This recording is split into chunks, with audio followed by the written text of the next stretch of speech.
রাতে ঘুমানোর সময় আমার স্ত্রী যখন আমার বুকের উপর এসে শুয়ে পড়ল, তখন আমি বেশ বিরক্তি নিয়ে ওকে বললাম, সারাদিন কাজ করে রাতে তোমার জন্য একটু শান্তিতে ঘুমাতেও পারি না। এমন ন্যাকামো না করলেও তো পারো, তোমার জন্য কোনো কাজে শান্তি নেই আমার। আমার স্ত্রী তখন বলল, তুমি তো জানো আমি তোমার বুকে মাথা না রাখা পর্যন্ত ঘুমাতে পারি না। তুমি যত যাই কিছু বলো না কেন, আমি তোমার বুকেই মাথা রেখে ঘুমাবো। রেগে গিয়ে বললাম, তুমি মরে গিয়েও তো আমাকে মুক্তি দিতে পারো, রোজ রোজ এমন অশান্তি আমার আর সহ্য হয় না। এমন একটা বস্তা গায়ের উপর থাকলে কি কেউ ঘুমাতে পারে? মন খারাপ করে আমার স্ত্রী বলল, আমি তো শুধু রাতের বেলায় বুকে ঘুমাই, আর তো কখনো জ্বালাতন করি না। আমার মাথা ব্যথা করছে, একটু হাত বুলিয়ে দাও। এই কথাটা বলে আমার হাতটা নিয়ে ওর কপালের উপর রাখলো। হাজারবার বলার পরেও, এমনকি গায়ে হাত তুলেও ওর এই স্বভাবটা আমি কোনোদিন পরিবর্তন করতে পারিনি। আপনারা নিশ্চয়ই ভাবছেন, আমার স্ত্রী আমার বুকের উপর ঘুমালে আমি কেন এত বিরক্ত হই। আসলে ওকে আমার এখন ভালো লাগে না। আমার অন্য একটা মেয়ের সাথে রিলেশন আছে, কিন্তু কিছুতেই মিতাকে বলতে পারি না। মিতা আমার স্ত্রীর নাম। এমন বেহায়া মেয়ে আমি খুব কম দেখেছি। ওর জন্য রাতে কণিকার সাথে তেমন কথা বলতে পারি না।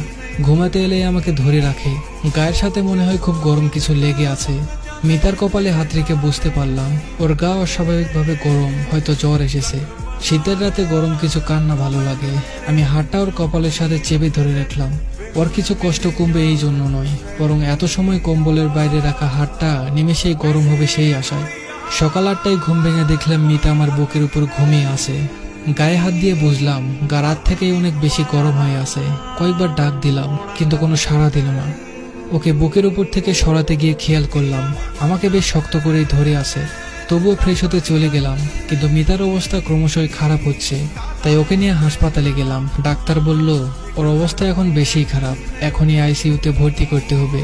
কিন্তু আমি ওর জন্য এত টাকা নষ্ট করতে পারবো না, তাই সাধারণ মহিলা ওয়ার্ডে ভর্তি করে দিয়ে চলে আসলাম। অফিসে এসে কণিকার সাথে গল্প জুড়ে দিলাম। মেয়েটা আমাকে ছাড়া কিছুই বুঝতে চায় না। কণিকা আমার অফিসের কলিগ। ওর হাসি মাখা মুখটা যে কোনো পুরুষকেই নিজের কাছে টানতে বাধ্য করবে। তাই আমি ওর কাছে চলে এসেছি। সারাদিন বেশ ভালোই কাটলো। সন্ধ্যাবেলা বাড়ি এসে ফ্রেশ হয়ে খাবার টেবিলে গেলাম। না, আজ আর এই টেবিলে আমার পছন্দের কিছু রান্না করা নেই। মিতা রোজ সন্ধ্যা হলে আমার পছন্দের হালকা খাবার বানিয়ে দিত, তারপর নিজের হাতে খাইয়ে দিত। কণিকার সাথে রিলেশনে যাওয়ার পর একদিন বলেছিলাম, তোমার আমাকে খাইয়ে দিতে হবে না, নাকি বিষ মিশিয়ে এভাবে খাওয়াতে আসো আমাকে। এরপর থেকে আর কখনো খাইয়ে দিতে দেখিনি। রান্না করে টেবিলে গুছিয়ে রাখতো। আজ মিতা নেই, তাই কেউ কিছু বানিয়ে রাখেনি। খাটে গিয়ে শুয়ে কণিকার সাথে কথা বলতে লাগলাম, কিন্তু এখন ওর সাথে কথা বলতে ভালো লাগছে না। সারাদিন মিতার কোনো খোঁজ নেওয়া হয়নি। আচ্ছা, ওর কি জ্ঞান ফিরেছে নাকি ও আর নেই? না না, আমি এসব ভাবছি কেন?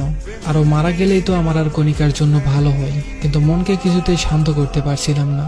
সাথে পেটও বুঝিয়ে দিচ্ছে তার খাবার চাই, কিন্তু এখন বাইরে যেতে ইচ্ছে করছে না।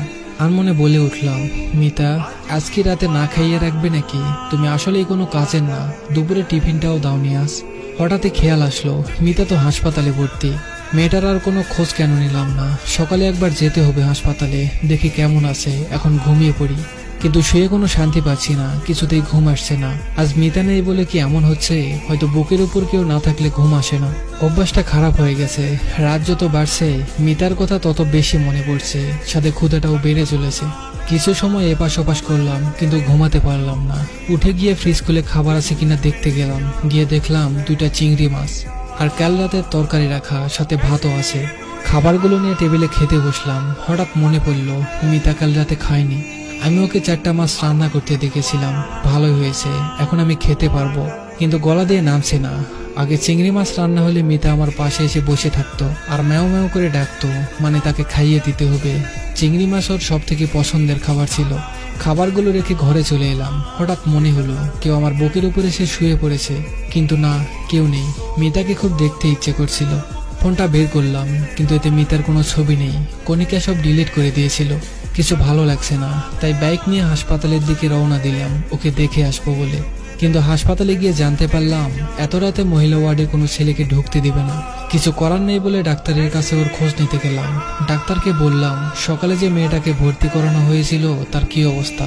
ডাক্তার বলল ওনার অবস্থা খুব খারাপ, শরীর কোনো রেসপন্স করছে না, স্যালাইনও টানতে পারছে না শরীর, আইসিইউ